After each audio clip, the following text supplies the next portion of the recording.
네, 오늘부터 공식 선거운동 시작됩니다. 이번 지방선거 판세 어떻게 될까요?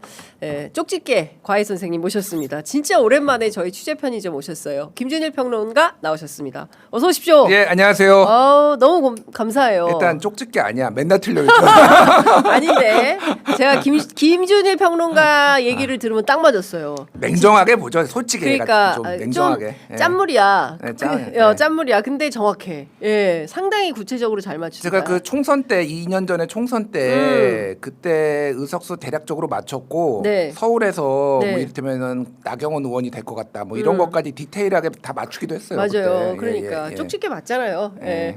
자주 오시면 좋은데 너무 바쁘셔가지고 저희가 모실 수가 없어요. 뭐 아니. 100분 토론 밤늦게까지 하고 어제도 뭐 국회 토론도 하시고 지금도 어제는- 방송 2개 하고 세 번째라면서요. 예, 아이 진짜 야유였다, 야유였어. 윤선희 누나 보이고 그리고 우리 편의점 네. 고객님들 오랜만에 그러니까. 뵙고 싶어서 달려왔습니다. 너무 감사합니다. 예, 예. 네. 자, 전체적으로 판세 어떻게 보세요? 전국 판세.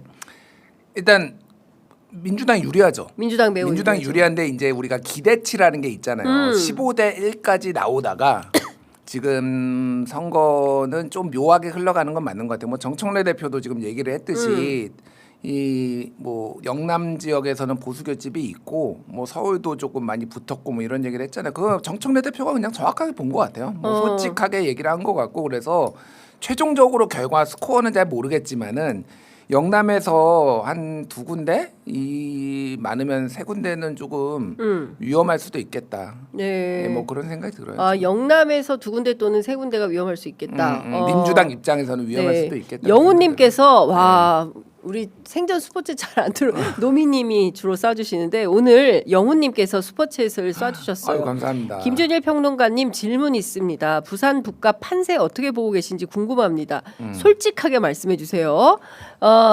어제 오늘 나온 여론조사 보면 나머지 후보들은 그대로인데 왜 하정우만 이렇게까지 떨어졌는지 이해가 안 갑니다. 하정우가 꼭 당선되어야 하는데 불안합니다. 예, 이런 질문 주셨어요. 네. 예. 좀 냉정하게 볼 필요는 있어요. 하정우 후보가 그러니까 전체 이제 그 세 후보를 평가를 하자면은 네. 박민식은 한계에 부딪혔어요. 왜 그러냐면은 네. 지금 최근에 나왔던 모든 여론조사가 20이에요, 다. 20. 오늘 발표된 거 중앙일보가 K스탠 리서치에 의뢰해서 17일 19일 남녀 804명 대상으로 휴대전화 면접 조사한 건데 여기에서도 박민식 20, 하정우 35, 한동훈 31. 그리고 채널 A가 리서치앤 리서치에 조사한 거 요게 지금 오차범위 내지만은 한동훈이 하정우를 앞섰거든요. 거기는 박민식 20.5. 네. 그리고 조선일보 매트릭스 조사도 20. 예. 그러니까 무슨 얘기냐면은 박민식은 더 빠지지도 않고 그러니까 그 짠물 보수 네. 딱 그게 20을 지금 가져가고 있다라고 하는 거고 예. 하정우는 제가 좀 불안하게 하정우 후보를 보는 게 이 손털개 논란이나 예를 들면 오빠 논란 뭐 이런 게 있어도 계속 37이 나왔어요. 37에서 39가. 예. 그리고 20이 박민식이 빠지는 거를 한동훈이 다 가져오는 상황이었거든요. 예. 근데 어제 나왔던 그 채널 A 리서치 조사 같은 경우는 튀어요. 왜냐하면 하정우가 너무 많이 빠졌어. 네. 한 평소 나오던 것보다 5%포인트 빠졌는데 실제 적극 투표층한테 물어보면은 하정우 37.6, 그 한동훈 37 이렇게 나와요. 그러니까 네. 와. 이제 초박빙. 제가 보기에는 아직도 하정우가 앞선다고 보거든요. 저는 네, 하정우가 앞선다. 하정우가 앞선다고 보는데 예. 지금 전체적으로 선거 캠페인이 별로 좋지가 않다. 제가 보기에는 양상이. 양상이 안 좋은 게 뭐냐면은 사실은 이제 한동훈 쪽이 네거티브 일종의 이제 공격이 들어왔어요. 그 동안은 보수 진영에서의 누가 경쟁력이 있느냐를 가지고 이렇게 하다가 네. 이제 하정우를 공격 직접적으로 이제 뭐 손털기 그거는 뭐 당연히 하는 거고 없는 거를 발굴해서 하는 게 지금 주식 네. 파킹 의혹이잖아요. 뭐, 네. 저는 그거는 이제 말이 안 된다고 보는데 어쨌든 뭐 다른 방송에서 설명도 했는데 이러면은 사실은 제가 보기에는 네거티브엔 네거티브로 해야 된다라고 개인적으로 봐요. 아, 네거티브에는 네거티브로 대응을 해야 되는데 하정우 캠프가 네거티브하지 않는다. 그러니까 모르겠어요. 그러니까 예. 이게 어떤 생각을 가지고 있는지. 예. 그러니까 이쪽에 그동안의 진영 민주당 진영이 한 40%는 단단 정당 지지율도 대략 그 정도 나오고 예. 작년에 이재명 후보가 북갑에서 얻은 게 41. 그때는 이제 저기가 김문수가 50 예. 그리고 나머지가 이제 가져간 거죠. 뭐 이런 상황 왔을 때 40은 가져가요. 그러면은 박민식이 20을 가져가면은 사실은 결과적으로 보면은 박빙이 될 수가 있는 거예요. 지금 이렇게 보는 게 맞을 것 같아요. 야, 예. 초박빙이다. 근데 저도 예. 이제 북가 현장에 다녀왔는데 하정 후보가 정치 근육은 아직 많이 단련돼 있는 것 같지는 않다라는 생각이 좀 들고 반면 박민식 후보 같은 경우에는 인기가 없더라고요. 정말 그러니까. 같은 경로당 행사인데 그쵸. 경로당 행사인데 머무는 시간이 제일 짧았다. 그러니까 시민들의 반응이 없으니까 오래 있을 수가 없는 거예요. 박민식 후보 같은 경우에는. 그래서 그런 측면에서 보면 그런데 이제 한동훈 후보 같은 경우에는 비교적 좀 새 후보 가운데 일찍 내려와 있고 또 셀럽 성향이 있잖아요. 저 사람 많이 텔레비전에서 많이 보던 사람이다. 그러니까 호기심은 있더라고요. 시민들이. 그리고 그 위드훈이가 엄청나게 많이 와 있어요. 그러니까 국감에. 진짜 냉정하게 보면은 한동훈 바람이 어느 정도 부은 거는 인정을 해야 돼요. 그 지지율 계속 상승세잖아요. 예. 인정은 해야 되고. 그러니까 여기에서 이 구도 말씀드렸듯이 박민식은 저는 20% 정도 가져갈 거라고 보여. 늘지도 않고 예, 줄지도 않고 딱 그만큼. 그리고 이게 보수 단일화 요구가 있지만은 이 20%의 성향은 예. 한동훈을 싫어하는 보수예요. 그러니까 강경 보수 있잖아. 보수가 이미 갈라졌기 예, 때문에 찍을 수가 없어. 예, 한동훈은. 한동훈을 찍을 수 없어. 소위 말해서 뭐 꼴통 보수, 뭐 소위 네. 말해 아니면 강경 보수 뭐 이런 네, 이런 네. 표현을 이제 쓰잖아요. 예. 그러면은 하정우는 지금 사실은 공격적으로 가야 돼요. 그러니까 민주당 지지층만 지킨다라고 생각하면 안 되는 상황이에요. 제가 보기에는 네. 그렇다고 완전히 지는 판은 아니지만은 예. 제가 보기에는 캠페인이 좀 이상하다. 그러니까 지금보다 제가 조금 더 적극적인 캠페인 전략을 써야 된다. 저는 네거티브 진흙탕으로 만들어야 된다고 생각합니다. 그러니까 현실 냉정하게 얘기하는 거야. 진흙탕 만들어라 하정우. 예, 제가 누구를 편들고 안 들고 떠나서 예. 이거는 이거 한동훈 냉정하게만. 파야지 지금 이게. 파야지.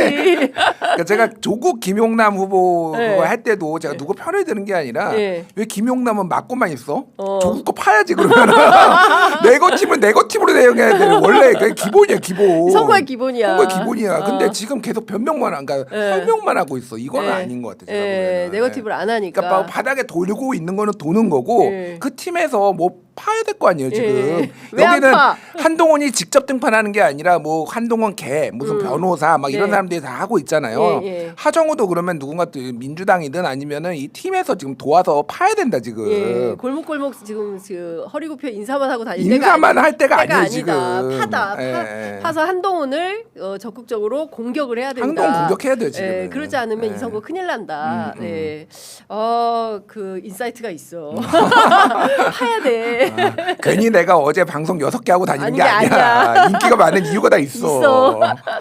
자, 이것도 좀 여쭤보겠습니다. 서울시장도 지금 뭐 공방전인데 서울시장 이미 끝났다라는 시각도 있고 이번 선거는 사실상 철근 누락 이걸로 끝났다 이렇게 보는 시각도 있는데 그렇게 보세요? 저는 이 선거 시작할 때부터 이거는 20%뭐 15% 포인트 차이 날 때부터 이거는 3% 안으로 들어올 거다라고 얘기했어요. 예, 그 오세훈이 그렇게 만만한 사람이 아니다. 뭐 오세훈 모르는 사람 없고 그쵸. 오세훈이 이긴 사람이 지금까지 장관, 총리, 당 대표예요. 강금실, 한명숙, 박영선, 송영길 그렇게 만만하게 볼 사람이 아니다. 그것도 많이 이겼어요. 뭐 때도 좋았지만은 뭐 59%막 57%다 이렇게 이겼어요. 그래서 이번에는 이 서울의 보수 성향도 있고 네. 나이가 고령층이 많아졌어 서울이. 맞아요. 그리고 서울의 보수화는 기본적으로 지킬 게 많으면은 보수가 되는 거잖아요. 생활 보수, 자산 네, 보수가 네, 많아졌어요. 네. 그러니까 아파트 가격 평균 가격이 15억이 넘고 그러면 이런 부분이 있어요. 그럼에도 불구하고 너는 정원호 돈 걸라면은 정원호한테 건다. 예, 예. 왜냐하면은 한명숙 후보가 2010년에 오세훈이랑 붙었을 때 그때 최종적으로 0.6이었나? 내 기억이 안 나는데 그 정도 다 됐잖아요. 이겼다고 했는데 또 그러니까 여조에서는 예. 오세훈이 많이 이겼는데 막상 개표해 보니까 한명숙이 엄청 따라갔고 네. 근데 0.6으로 졌잖아요. 그때 25개 구 중에서 한명숙 후보가 22개 구에서 이겼어요. 근데 강남 3구에서 완전 박살났어요. 맞아. 그래가지고 이렇게 이제 가까스로 이제 오세훈이 이겼거든요. 네. 근데 지금 강남의 여론조사를 보면은 대체적으로 반반이에요. 일부의 여론조사에서는 그래도 정원호가 조금 소폭 앞서는 걸로 뭐 아니 강남 3구만 얘기하는 그러니까 거예요. 강남 3구. 그러니까 뭐 오차범위 내라고 보면 돼요. 그러니까 예. 그거는 반반을 가지고 가고 있어요. 그러니까 정원 후보의 전략이 뭐냐면은 이제 뭐 여기저기 돌아다니면 강남에 다니면서 자 제가 재건축해드리겠습니다. 제가 되면은 재건축이 빨리 됩니다. 그거 하고 있어요, 진짜로. 저는 좋은 전략이라고 생각해요. 그래서 전체적으로 서울이 보수화된 것도 맞고, 그런데 강남에서 이 정도까지 붙어 있으면은 결국은 저는 이길 거다. 이렇게 이제 정원호 후보가 이길 거라고 보는데 정원호 후보한테 아쉬운 점은 여기도 마찬가지예요. 너무 피한다. 저는 뭐 꼭 토론회를 하라는 게 아니라 전선을 어느 정도는 만들어 줘야 되거든요. 근데 이슈 정원호 일잘러 뭐 이렇게 되는데 지금 생각나는 게 있나요, 지금? 일을 뭘 잘했는지 본인 이제 성수동 얘기. 아니 했죠. 그러니까 제가 말하는 거는 그거 말고도 추가적으로 왜냐면 부동산 문제로는 전선을 만들 필요가 없어요. 그래서 뭐 그건 잘하고 있다고. 예를 들면은 뭐 얘기하면은 저도 그거 그렇게 생각해요. 뭐 이렇게 얘기해 정원호 후보가. 그거는 잘하는데 전선을 좀 더 명확하게 정책적으로도 왜 일을 잘하는지 생각보다 사람들이 그렇게 다들 보지 않아요. 그냥 일 잘한다고 하니까 잘했겠지. 성동구청장에 3선이나 했으니까 여기 뭐 잘 산다고 뭐 만들었으니까 이런 거지. 더 디테일하게 조금 뭔가를 각이서는 엣지 그러니까. 있는 정책 그런 그거를 해야 된다라는 거고, 철근 문제는 저는 개인적으로도 심각하게 보고 있고 그래서 이것 때문에 오세훈의 추격세가 확 꺾일 것 같아요. 그러니까 저도 이제 그런 생각이 좀 들었습니다. 다른 거 다 떠나서 그 강남 시내 한복판에 거기에 세상에 빼먹을 게 따로 있지 어디서 철근을 빼먹어. 완전히 80년대 초반에 후진국형 부패 사건 같은 거잖아요. 그래서 실제로 저는 오세훈 후보의 태도가 굉장히 문제라고 생각하는데 단순 실수 이렇게 얘기했잖아요. 아니 아직 사고가 난 것도 아닌데 왜 이렇게 호들갑이야. 이런 식의 태도가 국민들의 공분을 자극한 게 아닌가. 아니 여기가 이제 지하 5층이잖아요. 그러니까 열차가 그 위에 계속 다 지나다녀요. 그러니까 하중이 엄청나요. 그러니까 여기에 철근이 빠졌다고 하는 거는 사실은 굉장히 심각한 문제고, 원래는 작년 11월 10일 날 이제 서울시가 보고 받았다고 하니 그걸 믿어주고 10월 23일 날 현대건설이 발견하고 11월 10일 날 보고했다.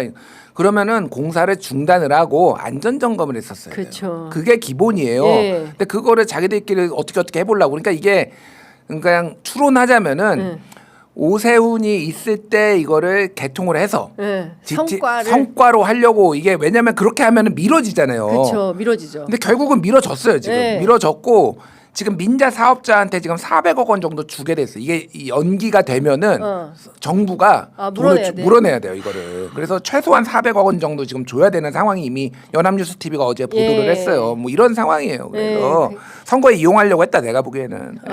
그런 생각이 좀 듭니다.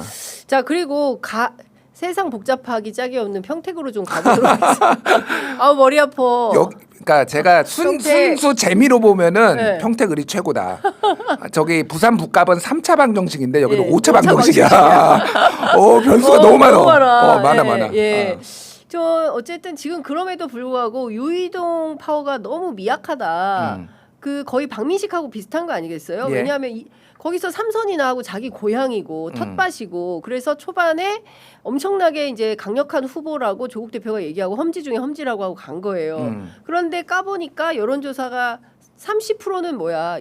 18에서 20 정도밖에 안 나온다. 뭐 18에서 한 22, 23도 여론조사마다 차이가 있지만 3등으로 그렇죠, 대체적으로 3등이죠. 그러니까 결국에는 김용남 대 조국 대결 구도로 가는 거 아니냐. 두 사람 합칠 수 있어요? 황교안 후보랑 유이동? 제가 이제 그 평택을에 사시는 분들, 오랫동안 그 지역에 살았던 분들, 그리고 그쪽의 언론인들하고 좀 얘기를 들어봤거든요. 취재했구나. 기본적으로 유이동이 만약에 투표하면은 저거보다 한 3에서 5% 포인트는 더 나올 거예요.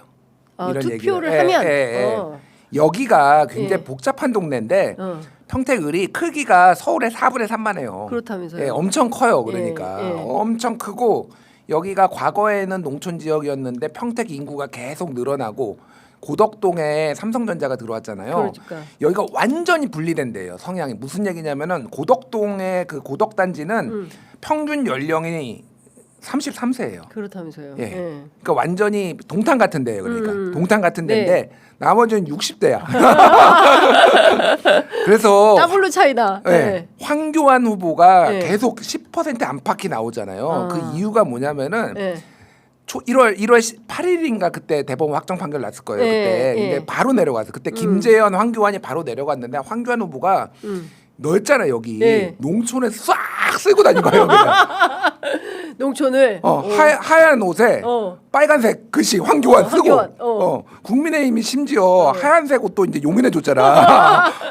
거기에서 초반에 노인분들이 다 국힘 후보인 줄 알았는 거야. 지금은 알겠지. 그런데 기본적으로 이 라포가 초반에 형성이 된 거예요. 워낙 그리고 유명한 분이잖아요. 그렇죠. 셀럽이죠 거기도. 황교안을 모르는 사람 그 노인분들의 보수 성향에 또 맞는 약간 그게 있는 거야. 그렇죠. 안 빠져 10%가. 그래서 지금 유이동 표가 좀 과소가 됐다라는 거고 굉장히 재밌는 얘기 들었는데 네. 왜 그러냐? 여기에 샤이 보수가 아니라 네. 농번기 보수가 있대요. 농번기 보수. 농번기 보수가 있어서 지금 농사일이 바빠가지고 전화 이거 할 시간이 없대. 농번기 보수. 여기 유이동 의원이 팽성읍 출신이에요. 미군 기지 있는데 거기 출신이라서 예전에 보면은 60%그 정도 받았어요. 근데 유이동 의원이 지금 팽성읍에서 10%에서 15, 20 받고 있대요. 이거는 과소평가된 거야. 제가 보기에는 이건 충분히 그러니까 합리성 이런 추정의 합리성이 있어요. 그 옛날에 그 대출이 미국 기지 반대했던 그 팽성읍이 고향이니까 그 이제 선거엔 나오겠죠. 그분들이 투표는 하시나 농번기인데. 투표하지. 농번기라도. 투표하지. 보고 타고. 그럼 다 해야지. 투표율 뭐 60대 이상 높은 거 다 알잖아요. 투표는 다 할 거예요. 네. 그러면 조정이 어떻게 된다고 보십니까? 그러면은 유이동도 올라가고 황교안은 떨어지진 않을 거 아니에요? 단일화한대요. 에? 단일화한대. 단일화한대? 아니 그러니까 이거 단독이다 단독이야. 아니 정확하게 얘기하면은 이제 둘이 단일화를 결정했다라고 하면 안 되고 제가 황교안 후보는 또 제가 지난 라디오 인터뷰했어요. 평화방송에 나왔다고. 평화방송에 나왔어. 그러니까 왜 다들 그래도 인터뷰를 해줘야지. 아무리 부정선거 음모론자라도 인터뷰까지 안 해주면 어떡해. 아니 저도 할 거예요. 중요한 플레이어인데. 저도 할 거예요. 평택에 가서. 그때 저한테 뭐라고 했는지 아세요? 뭐라고 그랬어요? 단일화는 무조건 해야 됩니다. 이기는 합당까지 해야 됩니다. 그러니까 합당을 싹 밀어넣는 거야 일단. 자유와 혁신하고 국민의힘을 합당해야 됩니다. 쓱 밀어넣으면서. 단일화가 중요한 게 아니야. 밑바닥엔 합당이 있어. 적극적으로 계속 단일화 얘기를 그쪽에서 요구를 하고 있고 유이동 의원이 이제 맡고 있는 거예요. 유이동만 결심하면 되는 거예요. 쉽게 얘기하면은. 근데 유이동 후보는 나름 개혁 보수고 유승민계로 알려져 있고. 정영근도 갖다 쓰는데 지금 뭐 개혁 보수가 어디 있어 지금. 표 계산해서 왜냐면 왜 정영근을 갖다 썼냐면은 정영근이 거기서 삼선했잖아요. 뭐 고문 기술자든 뭐가 됐든 그 사람들의 선택이잖아요. 젊은 사람들은 정영근 잘 모르고 나이 든 사람들은 옛날에 정영근한테 표를 줬던 사람들은 그냥 다시 한번 한동훈을 돌아보는 거야. 그래서 박민식한테 갈 표를 한동훈이 가져가는 게 그게 최소한 그쪽 캠프에서는 한 1,000표는 될 거다. 뭐 이런 식으로 얘기를 한 거야. 모르겠어요. 그게 실제 어떻게 될지는 모르겠으나 정영근이 가져올 표가 한 최소 1,000표는 된다. 그래서 다시 돌아볼 거다 한동훈을. 그러니까 뭐 그 욕을 먹어도 되잖아요. 그러니까 황교안이 만약에 한 3% 미치면은 단일화해도 이쪽 이제 중도 보수에서 빠지는 게 있잖아. 근데 10%다? 이건 무조건 이득이에요. 단일화하면. 무조건 고지. 자, 그러면 황교안하고 유이동이 합쳐. 그럼 여기는 3파전이야. 그러면 유이동이 되네? 애매해요. 근데 확실히 여기가 밭이 바뀐 게 아까 말씀드렸지만 인구가 고덕의 젊은 세대들이 쫙 들어왔어요. 여기는 민주당 성향이 좀 강한 거죠. 그러니까 젊은 세대가. 그래서 반드시 이긴다고 볼 수는 없지만은 아까 말씀드렸듯이 과소평가된 부분이하고 황교안하고 단일화하면은 제가 보기에는 딱 오차 범위 내에서 선두 경쟁한다 지금 딱. 자, 그럼 이 3자는 어제 그제부터 이제 단일화 얘기가 계속 나오고 있어요. 김용남 후보는 당이 하라 그래도 나는 안 해. 이런 태도예요. 그리고 이제 조국 후보는 뭐 열어놓고 생각하겠다. 김재현 대표가 말이 없어. 김재현 대표가 어떻게 할까? 아니 이거 키는 김재현 대표가 쥐고 있는 거예요. 그렇죠. 솔직히. 그러니까 조국 김용남이 단일화를 하는 거는 최소한 유이동이 여조에서 1등 한 번은 찍어줘야지 이게 지금 나오지. 그러니까 저는 살면서 단일화 많이 봤는데 1등과 2등이 3등을 막기 위해서 단일화하는 건 한 번도 못 봤어요. 지금까지.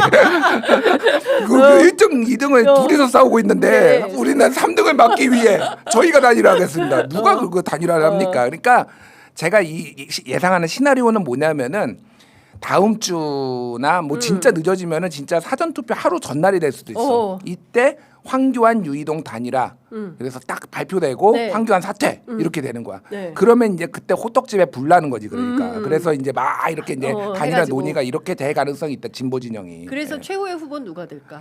최후의 후보 모르겠어요 솔직히. 아니 근데 빨리 맞춰봐. 저는 돗자리 김용남 조국 단일화는 안 된다고 봐요 솔직히. 김용남 조국 단일화는 안 된다. 그리고 김용남 김재현 단일화가 될 거다 만약에 되면은. 김용남 김재현 단일화. 왜 그러냐면은 네.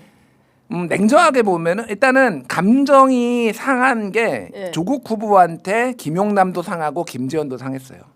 왜냐하면 김재현 후보는 초반에. 그때 초반에 내가 여기 평택으로 왜 평택이냐면은 여기가 이제 산단이 늘어나니까 울산처럼 만들고 싶은 거예요. 울산에 구청장도 내고 막 이러잖아요. 네. 그래서 제2의 이제 진보당의 거점으로 그래서 조국 혁신당 조국 대표한테 양해를 구했대. 그때 막 격려도 해주고 그랬거든요. 근데 갑자기 오니까 와 이거는 진보 연대 뭐 탄핵 연대 이런 거 했는데 너무하다라는 감정이 상한 거 하나. 네. 또 하나는 조국 혁신당하고 단일화해서 얻을 게 없어요 진보. 지금 그렇죠. 네. 민주당하고 해야지 줄게. 그래야 기초의원이라도 좀 생기고 그러니까요. 광역의원도 생기고 그런 상황이고 김용남 용남이 형도 네. 마음이 많이 상했더라고. 용남이 형 마음이 상했죠. 아. 용남이 형 두 가지인데 하나는 그래도 명색이 영입인데 왜 이렇게 복잡한 대로 잘 보냈어. 이건 첫 번째 서운하고 두 번째는 끝까지 네거티브 안 하겠다 그랬어요. 끝까지 네거티브 안 하겠다 그랬는데 계속 파. 제가 조국혁신당에서 계속 파묘야. 다른 방송에서 얘기했어. 네. 왜 네거티브를 안 해? 진흙탕으로 만들어야지. 조국이 팔 게 얼마나 많은데 제가 누구를 편드는 게 아니라 네. 이거는 무조건 해야 된다. 네. 뭐 그런 얘기를 했지만 어쨌든 네. 감정이 상한 게 있고 지금은 단일화 논의를 만약에 지금부터 하기 시작하면은 이거는 조국이 원하는 판이에요. 무슨 얘기냐면 조국 대표는 지금 원하는 게 민주 진보 진영의 적자 그리고 이게 내가 더 민주당스럽다. 네. 그리고 뭐 합당하겠다 이거잖아요. 거기에 민주 진보 진영의 그 단일화로 이렇게 가면은 조국이 가진 프레임으로 가는 거예요. 그러니까 뭐 만에 하나 단일화 논의를 하더라도 네. 지금은 할 수 없다라고 얘기를 할 수밖에 없는 거예요. 김용남 입장에서. 오늘 아침 그 뉴스공장에 유시민 전 장관이 출연해서 뭐 굉장히 긴 얘기를 했어요. 지금 너무 작가님이 길게 써줘서 다 볼 수가 없는데 여하튼 이제 종합해 보면 민주당이 깊은 고민 안 하고 눈앞의 권력에만 평택을 해 김용남 후보가 당선이 되면 당장은 좋겠지만 대한민국에 저게 좋을까 걱정이다. 그러니까 사실상 이제 유시민 전 장관은 조국으로 단일화를 해라. 조국 후보가 더 낫지 않을까? 뭐 이제 이런 얘기를 했어요. 예. 아니 뭐 그건 뭐 선거 캠페인을 한 거죠. 그러니까 뭐 예상된 바잖아요. 예상된 사실은. 스토리다. ABC론에 A에 계신 분들끼리 이제 뭐 그렇게 네. 뭐 하는 거는 뭐 당연한 거고 뭐 새로운 이런 인터뷰가 어떤 영향을 미칠까요 선거에? 그러니까 뭐 엄청 영향을 미치지는 않을 거예요. 제가 보기엔 이미 그러니까 선 반영돼 있다. 이미 그러니까 반영이 돼 있다. 이 정도로 조국 그러니까 민주당 지지자들 그 여론조사 보면은 반반으로 거의 이제 딱 양분됐어요. 그러니까 네, 네, 김용남 조국이 그러니까 이제 1위 싸움 하고 있는 거잖아요. 그래서 거기에서 그럼 더 나올 것인가 갑자기 유시민 장관 훌륭하신 분이고 뭐 파워도 있고 스피커 파워도 있지만은 그렇죠. 이미 다 반영돼 있다. 제가 보기에는 그 부분은. 네, 그렇군요. 하여간 평택을에 지금 민주진보 진영의 최종 후보가 누가 될지 그래서 결론이 어떻게 날지 농번기 보수를 주목하라니까 농번기 보수. 농번기 보수를 주목해라. 어. 딴 거 신경 쓰지 말고 이렇게까지 얘기해 주는데 말 좀 들어라. 알겠습니다. 최근에 저는 제일 관심 있는 지역이 대구 경북 지역이에요. 네. 특히 그 달성군 어떻게 될까? 거기도 되게 전국에서 가장 젊은 군이더라고요. 평균 맞아요. 연령이 44세야. 거기에 공단이 있어요. 예. 그 공장이 1,100개가 있고 주로 중소기업형이더라고요. 네. 거기가 이제 최근에 이제 성함이 최용 저기 후보. 네, 후보. 민주당 후보가 박형용. 박형용 죄송합니다. 예, 예. 죄송합니다. 후보자가 너무 많아가지고 죄송합니다. 바빠 TV 돌아가고 그분이 1965년생이시더라고요. 예. 그런데 경북대 총학생회장을 하고 예. 달성군에서 이미 3번째 출마해요. 그러니까 그래서 인지도가 떨어지지 않아요. 일단은 6.7개예요 거기도 다 합쳐서. 예, 다 합쳐서 그렇고 오랫동안 민주당 쪽에서 뭐 이제 국회의원 맞습니다. 보좌관도 하고 이렇게 해서 일단은 그 지역에서는 어느 정도 먹히는 분인 거 하나가 있고 예. 보수가 지금 약간 분열됐다고 해야 되나? 약간 이슈들이 있어요. 뭐냐면은 이진숙이 이제 왔잖아요 여기. 네. 이게 어느 지역이나 마찬가지인데 낙하산이 온 거야 그러니까. 낙하산. 거기에 준비했던 그러니까 추경호 다음을 노리고 예. 이렇게 조직을 닦아놨던 사람들이 있는데 이진숙이 낙하산이 오고 거기에 캠프 사람들도 데려오니까 무슨 폭행 사건인가 뭐가 있었대요. 맞아요. 거기에 예, 때리고 뭐 이랬다라는 거예요. 되게 각 나오잖아. 그러니까 선거 안 도와주는 거야. 안 거기에서 도와주고. 후보들이. 그러니까 그 조직들이 예, 예, 안 예. 도와주는 건데 그럼에도 불구하고 저한테 돈을 걸려면은 이진숙한테 걸 것 같기는 해요. 왜냐하면은 여기가 기본적으로 추경호 의원에 대한 평판이 나쁘지가 않아요. 예, 그러니까 이게 현 후보도 있지만 전 후보들에 대해서 평판이 안 좋아지고 막 이러면서 이게 있어야 되는데 네. 추경호에 대한 나쁘지 않고 결국은 보수 결집이 될 가능성이 높다. 뭐 이렇게 봐요. 그래서 근데 근소한 근소한 차이라도 냉정하게 봐야 되는데 빵이 이긴다. 그 전에 대구 경북에 나온 분들이 민주당 후보들의 득표율이 대략적으로 한 30%요 정도 예. 안팎이었어요. 예. 근데 이분은 제가 보기에는 박형용 이분은 45% 예. 플러스 알파까지 갈 것 같다. 오, 그렇군요. 궁금합니다. 그래서 저희가 이번 주에 직접 대구 새벽에 달성공원에서 새벽 시장이 열린대요. 네. 거기가 대구 민심의 바로미터라는 거예요. 그래서 직접 저희가 새벽에 가보려고 해요. 진짜 장윤선도 먹고 살기 힘들다. 진짜. 힘들어. 도와줘. 진짜 응원합니다. 진짜. 네, 저희가 현장을 또 발빠르게 가서 어떤 상황인지 좀 지켜보도록 하겠습니다. 김부겸 후보는 되겠습니까? 모르겠어요. 솔직히 진짜 모르겠는데 네. 제가 그 김부겸 캠프 얘기도 들어보고 네. 그리고 대구에 계신 분들도 얘기를 들어봤는데 가장 분위기가 좋다. 역대 선거 뛰어본 거에. 그러니까 보수 결집이 당연히 있을 거고 예전에는 심지어 10%포인트 정도 앞서도 또 막상 투표함 열어보면 뒤지고 뭐 비슷했는데 막 20%포인트 차라 지고 그랬잖아요. 네네. 그럴 것 같지는 않다라는 거예요. 그러니까 확실히 민심이 달라졌고 국힘 심판론도 있고 네. 지역 발전론 그리고 야 김부겸이 진짜 짠하 5번째 나왔다. 김부겸이 지금 여기. 네. 그러니까 이게 김부겸에 대한 어떤 인정 막 이런 것도 있는 거는 맞는 것 같은데 네. 이게 사람이 진짜 무서워요. 무서운 게 뭐가 있냐면은 김부겸 후보가 직접 얘기한 거예요. 그 지역에 계신 분이 막 이제 여성분 노인분이었어요. 예. 김부겸 최고 막 내가 이번에 김부겸 니 또 찍는다 막 이럴 때 투표하고 나서 아이고 어쩌냐 내가 또 실수로 2번 찍었다. 그냥 손이 가는 거야. 이걸 뭐라고 할 수가 없어. 그러니까 이게 무서운 거예요, 진짜 무서운 거예요. 예. 그러니까 그래서 실제 우리가 얘기하는 그 순수한 스윙부터 있잖아요. 예, 완전 예. 진보와 보수를 넘나들면서 보통 정치학자들이 얘기하는 게 한 5% 얘기합니다. 5%. 좀 그거 더 잡아도 한 7%. 근데 그게 이쪽에서 이쪽으로 다 옮겨가면은 10%에서 15% 되는 거니까 적은 건 아니에요. 네. 그런데 그 정도로 사실은 이 평소에 찍던 사람들이 다른 정당 찍는 게 쉽지가 않다. 그렇죠. 근데 중요한 건 정치는 명분인 것 같아요. 그러니까 지난번에 이제 서울시장 후보로 인천 사람 송영길 후보가 나왔을 때 제가 쭉 보니까 그러니까 서울 전 지역에서 고르게 다졌어요. 특히 이제 민주당의 텃밭이라고 알려진 강서구 거기는 국회의원이 다 민주당인데도 다졌어요. 그러니까 국민들이 보기에 이건 아니다. 이런 사람들 심판해야 된다라고 하면 그때는 작동을 한다. 그래서 대구에서 그 내란 심판 지금 중요임무 종사자로 재판을 받고 있는 후보 추경호와 그렇지 않은 김부겸을 사이에 두고 대구 시민들이 어떤 명분의 표를 줄지 그건 좀 지켜봐야 될 것 같습니다. 정청래 대표는 일단 안 가시면 됩니다.